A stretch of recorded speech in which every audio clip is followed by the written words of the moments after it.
Hello student, मेरा नाम है शुभम और आज हम एक बेहतरीन टॉपिक पढ़ेंगे जिसका नाम पोटेंशियल वेल। ये simple solution of Schrodinger equation का ही एक पार्ट है और बहुत ही इसको इम्पोर्टेंट माना जाता है क्योंकि इसको समझना थोड़ा सा आसान भी होता है और थोड़ा सा कॉम्प्लिकेट लगता है पर है नहीं, है ना। तो क्या होता है पोटेंशियल वेल का मतलब, ये चल रहा है कि कुआं बन गया, इसको पोटेंशियल वेल बोलते हैं। अब ये वेल नेगेटिव भी हो सकता है, वेल इसके ऊपर भी हो सकता है, यानी इस एक्स एक्सिस के नीचे है, एक्स एक्सिस के ऊपर है, और स्क्वायर भी होता है, रेक्टेंगुलर भी होता है। 4-5 केसेस है। एक सबसे पहले अपन पहला पढ़ते हैं, square well potential of final depth, यानी फाइनाइट डेप्थ है, कुछ ना कुछ डेप्थ है उसकी।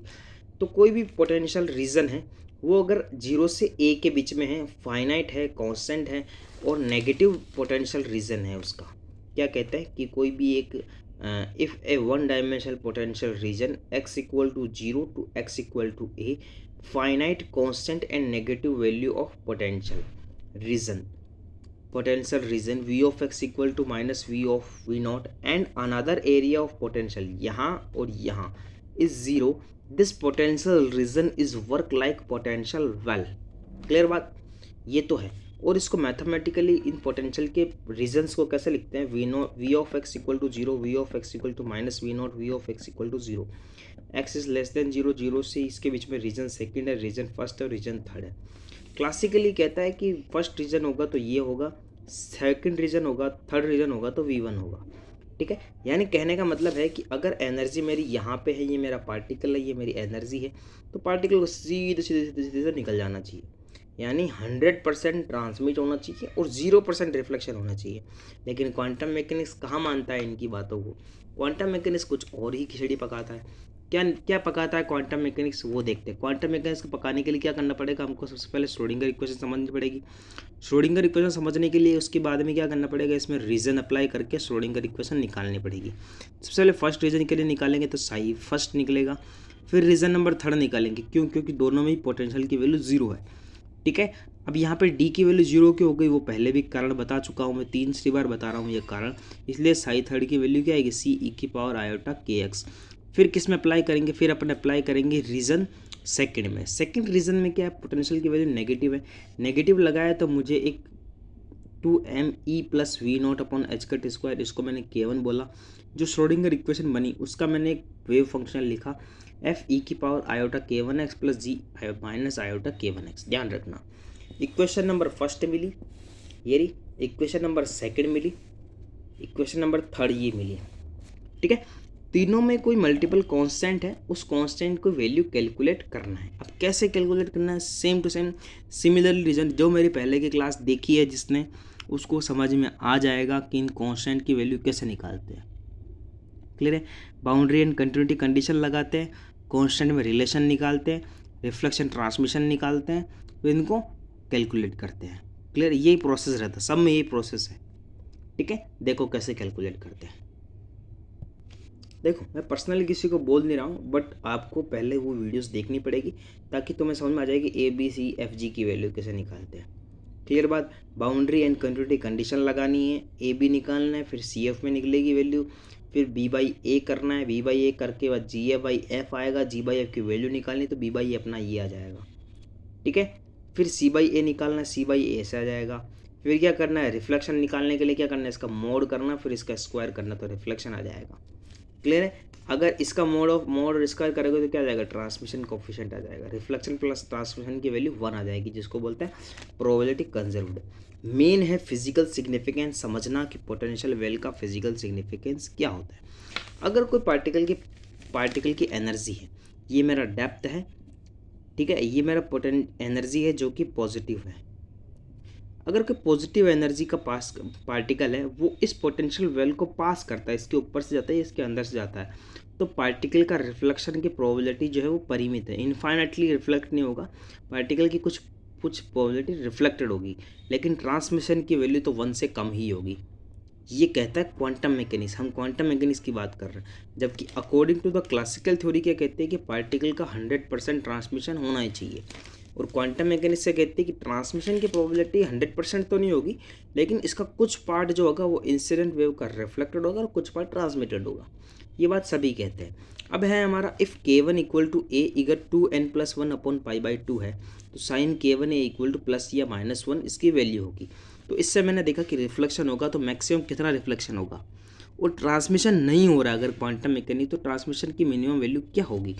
अगर मैं K1 a equal to n pi लूँ तो साइन K1 ए, तो आर मिनिमम जो सबसे मिनिमम रिफ्लेक्शन है वो तो ज़ीरो हो गया और मैक्सिमम ट्रांसमिशन हो गया। तो कहने का मतलब है अगर हमारा पोटेंशियल जो है बहुत गहराई में है, यानी प्रबल विभव क्षेत्र, क्रिटिकल पोटेंशियल एरिया, उसमें क्या होगा, हाई रेजोनेंस के कारण क्या होगा, K1 a equal to n pi, यानी वो इसमें से जाएगा और ऐसे रेजोनेंस करता रहेगा, अनुनाद जिसको बोलते हैं, अनुनाद करेगा। तो अल्फा की वैल्यू कितनी आ जाएगी, alpha √2m V0 plus E upon h cut square equal to n pi. Clear है। तो E resonance, energy of resonance की वैल्यू कितनी आ जाएगी, 1/2m n pi h cut upon a का होल स्क्वायर माइनस V0, ठीक है, minus का V0।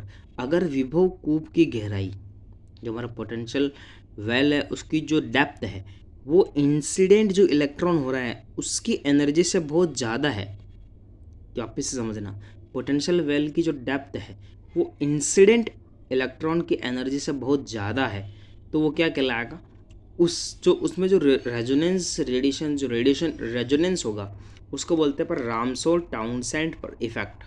क्या बोलते हैं, रामसोल टाउनसेंड इफेक्ट। क्लियर है। अब ये तो बात हो गई हमारी कहाँ की, जब एनर्जी की वैल्यू ऊपर है। अब जो सबसे इम्पोर्टेंट टॉपिक जो इस पोटेंशियल वेल में पूछा जाता है, पहले भी पूछा गया था, इस बार भी पूछा जा रहा है, उसका नाम है परिमित ऊंचाई के लिए सिमेट्रिक पोटेंशियल है, इम्पोर्टेंट है। सिमेट्रिक स्क्वायर वेल पोटेंशियल वो भी पॉजिटिव पोटेंशियल है, यानी V0 की वैल्यू पॉजिटिव है, अभी तो हमने नेगेटिव देखी थी, और ऑफ फाइनाइट हाइट, कुछ हाइट है इसकी, इसको समझना। और ख़ास करके एग्जाम में सबसे ज़्यादा ये पूछा जाता है कि सिमेट्रिक स्क्वायर वेल पोटेंशियल वही पॉजिटिव पोटेंशियल है, यानी V ऑफ x की वैल्यू कितनी है, प्लस का V0 ऑफ फाइनाइट हाइट।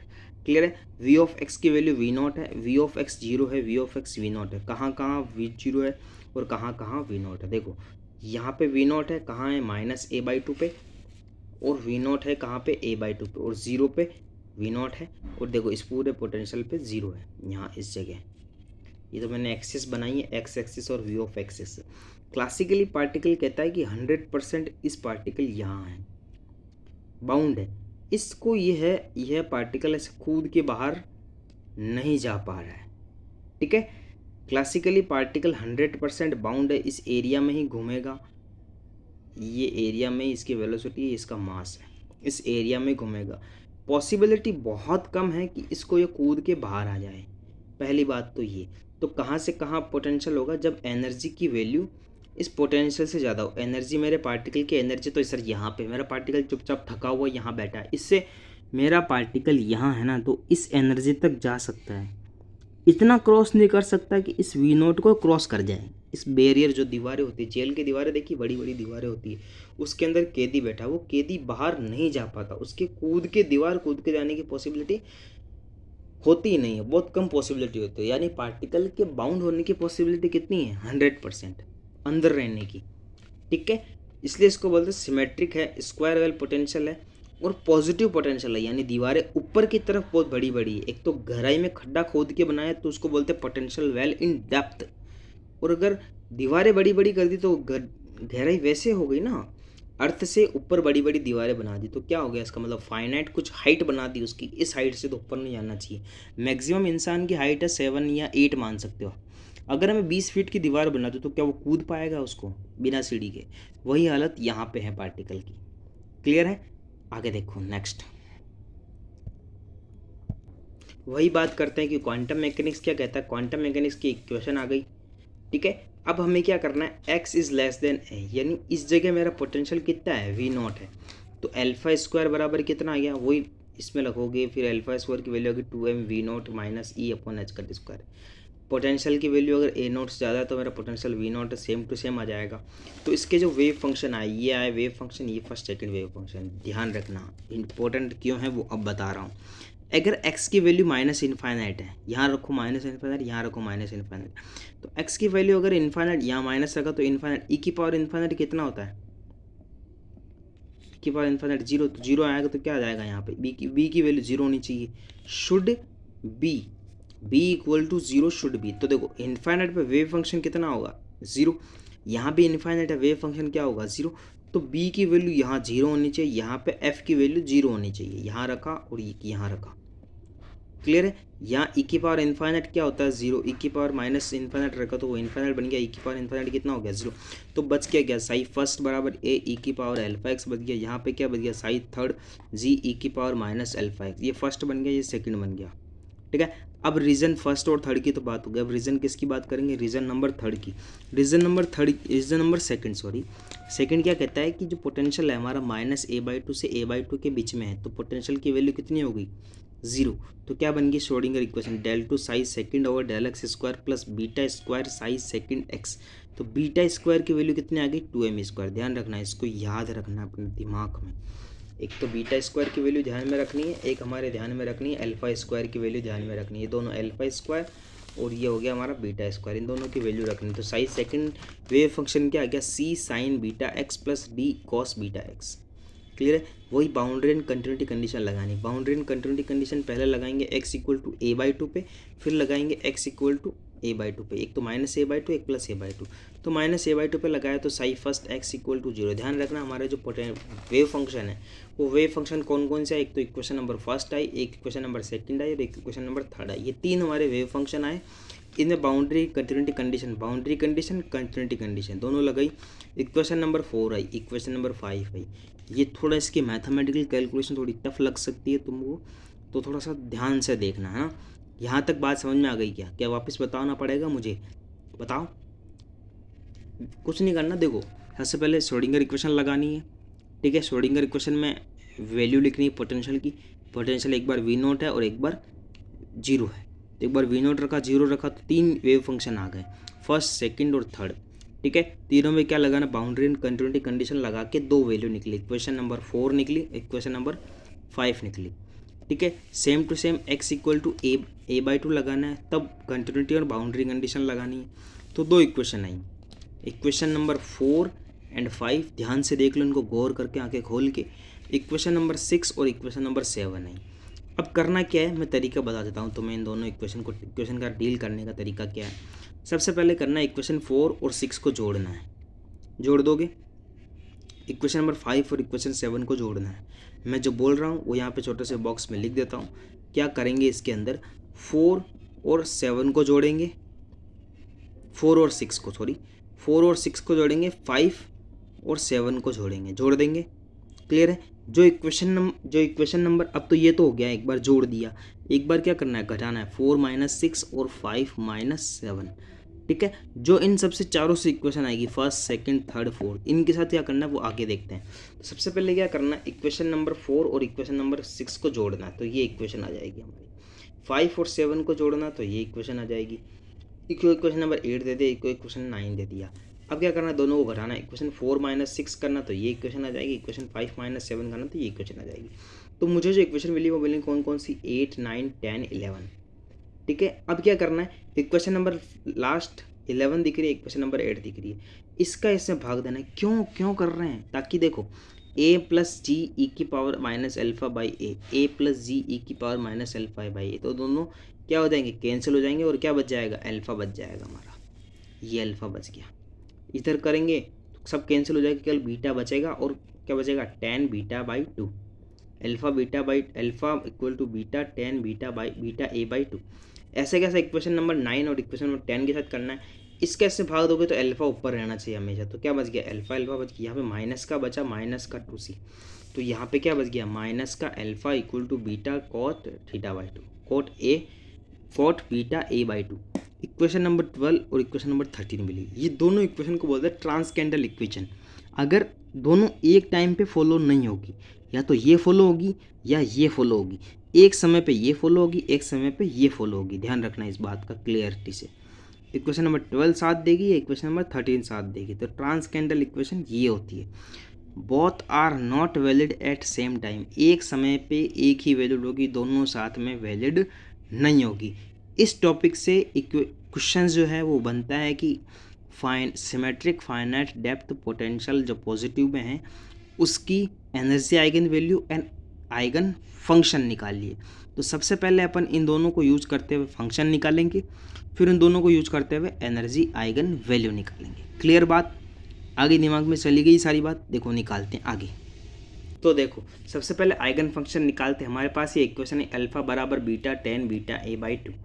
सबसे पहले क्या करना, उस जो इक्वेशन आई थी हमारी फर्स्ट सेकंड तक, उस इक्वेशन में सी की वैल्यू जीरो करोगे तो यहाँ पे जो सी साइन बीटा एक्स आ रहा था उसकी वैल्यू जीरो होगी। तो ये तीन फंक्शन बचे मेरे पास।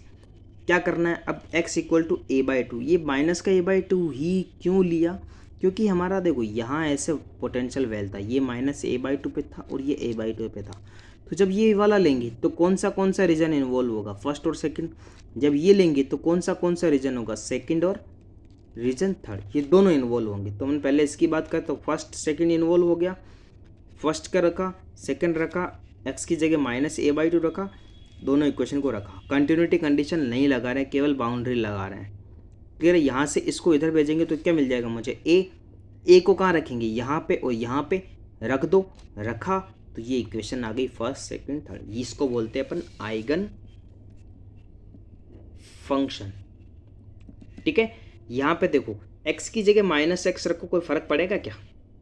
यहाँ x की जगह माइनस एक्स रखो, यहाँ भी रखो, कोई फर्क नहीं पड़ेगा। तो क्या मिल जाएगा मुझे, साई ऑफ x ही मिल जाएगा। सेकंड जो था हमारा अल्फा बराबर minus beta cot beta a by two, ये बचा। अगर मैं d की वैल्यू जीरो मानता हूँ, माना है मैंने ये, तो यहाँ पे जो d कॉस था वो जीरो हो गया, केवल ये तीन इक्वेशन बच गई। सेम टू सेम कहाँ लगाना है, x equal to a by two पे लगाना है। X equal to a by two पे सेकेंड और थर्ड रीजन काम करेगा। तो ये आ गया और ये आ गया। यहाँ से मैंने इसको भेजा, माइनस भी उधर भेजा, तो क्या बच गया, ए की वैल्यू ये बच गई। ए की वैल्यू कहाँ रखनी है, यहाँ पे और यहाँ पे रखनी है। तो दोनों जगह रखोगे तो क्या आ जाएंगे, हमारा वेव फंक्शन आ जाएगा। क्लियर बात?